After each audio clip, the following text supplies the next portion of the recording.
Senadoras y senadores, distinguidos invitados, amigos todos, reciban por mi conducto el saludo y reconocimiento del secretario de Educación Pública, Esteban Moctezuma Barragán, por el acierto de organizar este foro denominado Hacia una nueva legislación para el fortalecimiento de la educación de niñas, niños y jóvenes, que se lleva a cabo en el marco del análisis y discusión de la iniciativa con proyecto de decreto para reformar los artículos 3º, 31 y 73 de la Constitución Política de los Estados Unidos Mexicanos. Permítame, como soy poco protocolar, decirles que la fracción séptima del artículo 3º, que por un error lamentable que asumimos se borró, por acuerdo de todos los grupos parlamentarios de la Cámara de Diputados, está siendo incluida ya en el debate, sí, y aquí vuelvo a reiterar que, bueno, estamos apenados, pero a la vez nos ha permitido también recuperar el debate sobre la autonomía. Entonces, como dirían nuestras abuelas, no hay mal que por bien no venga, ¿no? Entonces, frente al error, damos la cara y decimos, discutamos la autonomía, un elemento esencial para nosotros.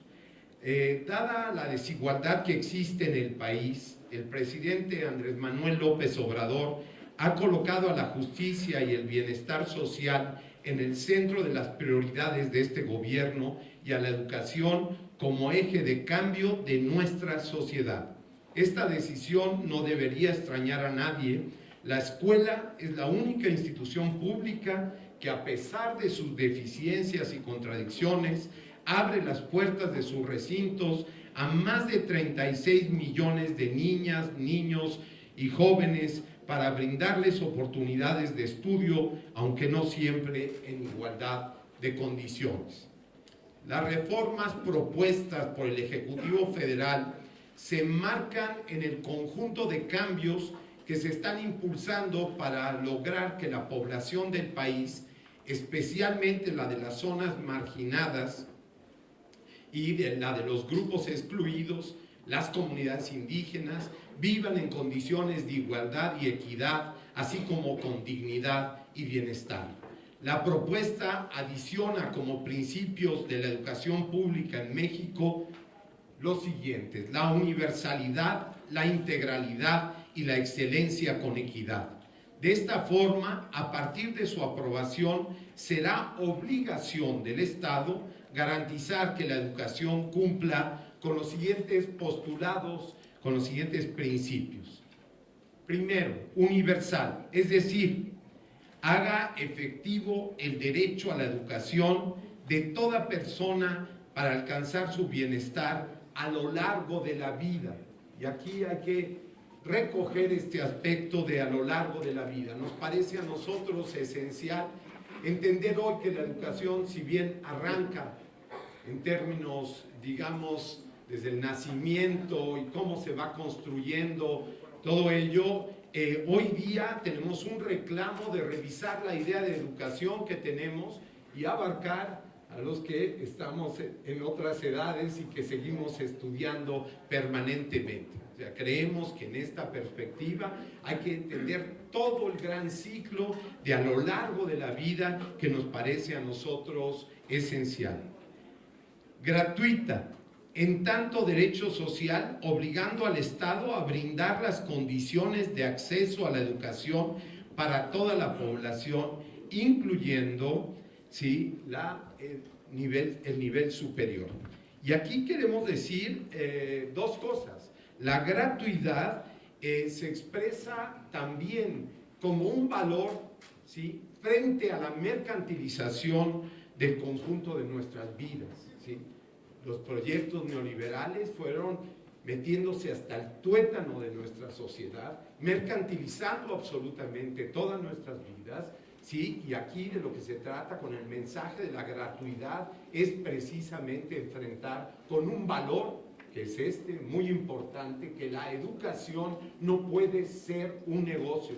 La educación no es un negocio.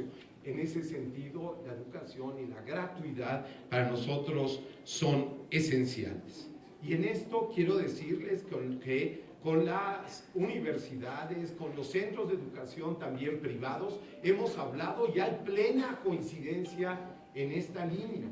Entonces, no se crea que aquí hay entre líneas, un planteamiento de crítica a la educación privada. No, la educación privada está en lo mismo. La educación no puede ser un negocio en esta perspectiva.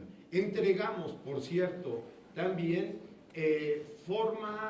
la forma en la cual concebimos en el transitorio número 8, lo precisamos aún más, hemos adoptado distintas propuestas que nos han hecho a nivel de la NUYES, a nivel de la Universidad Nacional Autónoma de México, distintos equipos del CINVESTAB, también de equipos de la Universidad Autónoma Metropolitana, para recoger en un transitorio la forma en la cual se dé la gradualidad para llegar a la gratuidad en la educación superior, pero que además esta recoja la tremenda desigualdad geográfica que existe, ¿sí?, en términos de nuestra educación, y que en conjunto con la oferta educativa y llegar a ofrecer a todo aquel joven que quiera ingresar a las universidades, nosotros tengamos la oportunidad efectiva de cómo llegar y ofrecer este incremento de la matrícula que nos parece tan importante.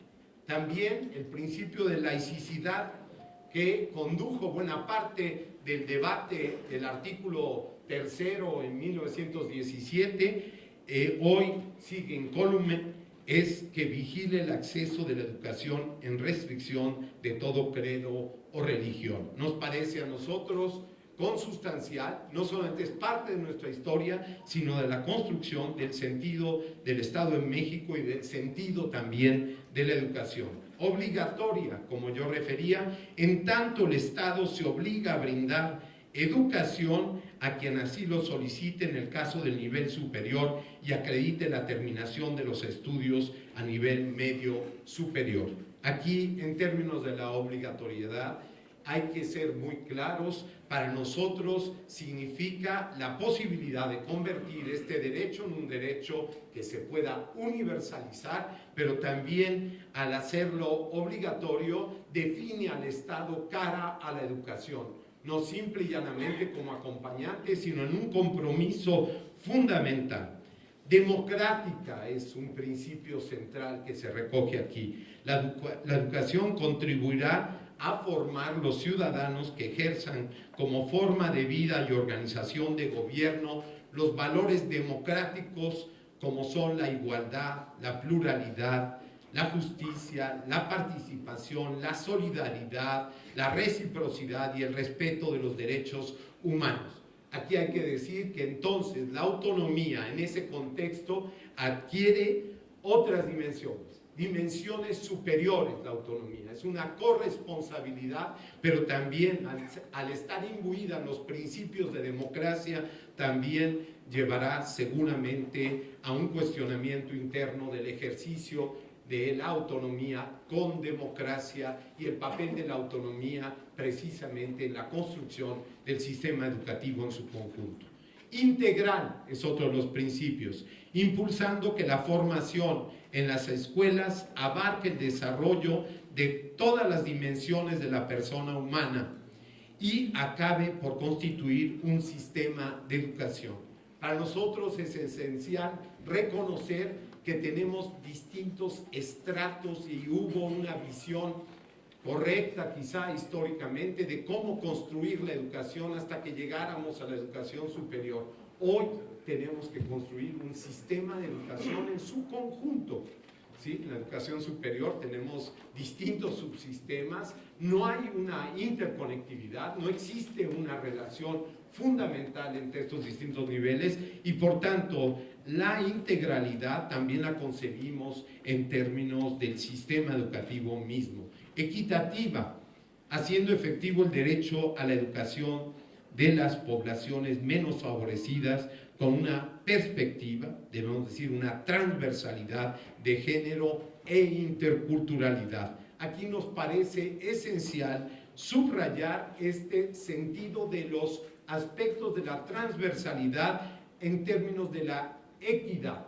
Es fundamental que nosotros recojamos precisamente un principio donde no solamente hay que ofrecer la educación, sino que ésta tiene que recoger valores fundamentales de la equidad que recorren, y en términos de la desigualdad en nuestro país, donde, por decirlo así, para poderme explicar mejor, sí, la cobertura nacional está en el orden del 38.4%, pero resulta que más de la mitad de los estados están por debajo de la media nacional.